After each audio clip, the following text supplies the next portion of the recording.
بسم اللہ الرحمن الرحیم قال النبی صلی اللہ علیہ وسلم النکاح من سنتی فمن رغب عن سنتی فلیس منی او کما قال علیہ الصلاۃ والسلام۔ نکاح انسانی فطرت کے ایک ضروری تقاضے کو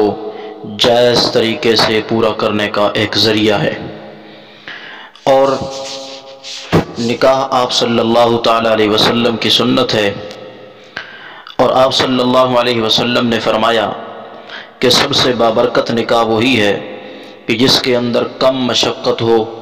تکالیف کم ہوں اور آسانی سے نکاح ہو سکے، وہ سب سے بابرکت نکاح ہے۔ آج معاشرے کے اندر اس سنت کو مشقت کے اندر ڈالا گیا ہے، بڑی مشکل ہو گئی ہے۔ اگر یہ نکاح عام ہو جاتا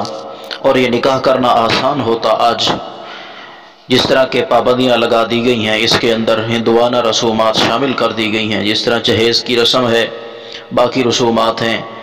اتنا انسان کے بس میں طاقت نہیں ہوتی کہ وہ نکاح کر سکے۔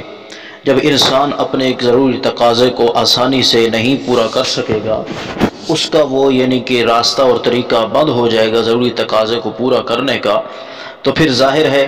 کہ وہ دوسرا راستہ، ناجائز راستہ اختیار کرے گا، برائی اور بدکاری کی طرف جائے گا۔ تو اس لیے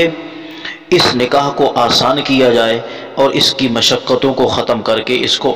بالکل ہی سہل اور آسان اور بابرکت بنایا جائے۔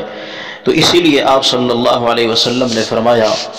کہ جب کوئی تمہارے پاس ایسا شخص نکاح کا پیغام لے کر آئے کہ جس کی دینداری اور جس کے اخلاق پر تم کو اعتماد اور یقین ہو، تو فوراً اس سے نکاح کر لیا کرو۔ اگر اس میں تم دوسری چیزوں کو ترجیح دینے لگ جاؤ گے،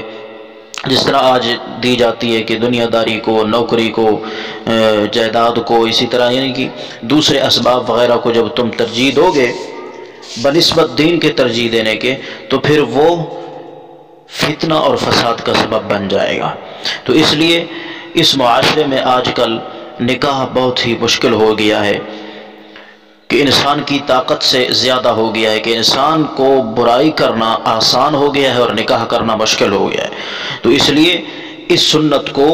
زندہ کیا جائے اور اس سنت کے اندر آسانیاں پیدا کی جائیں، ہندوانہ اور یہودانہ اور عیسائیوں کی، یہودیوں کی اور ہندوؤں کی رسموں کو ختم کر کے آپ صلی اللہ علیہ وسلم کے طریقہ کے مطابق نکاح کو آسان کیا جائے، تاکہ ہر مسلمان، ہر مرد و عورت نکاح کے اندر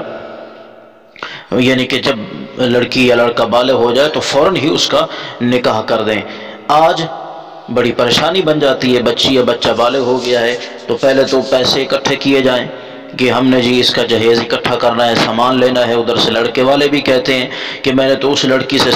شادی کرنی ہے جو خود سامان لے کر آئے، اور اسی طرح لڑکے والے مطالبہ بھی کرتے ہیں یا لڑکی والے بھی مطالبہ کرتے ہیں۔ تو ان مطالبات کی بنا پر، جہیز کی کثرت کی مطالبے کی بنا پر نکاح مشکل ہو گیا ہے اور برائی اور بدکاری اور زنا آسان ہو گیا ہے۔ تو اس لیے آج معاشرے کے اندر یہ بے حیائی اور فحاشی پھیل رہی ہے، اس لیے کہ سنت نکاح مشکل ہو گیا ہے اور بدکاری آسان ہو گئی ہے۔ اللہ تعالیٰ سے دعا ہے کہ اللہ تعالیٰ ہمیں اس سنت کو زندہ کرنے کی توفیق عطا فرمائے، اور اس سنت کے اندر جتنی ہم نے رسومات شامل کر رکھی ہیں ان سے بچنے کی توفیق عطا فرمائے۔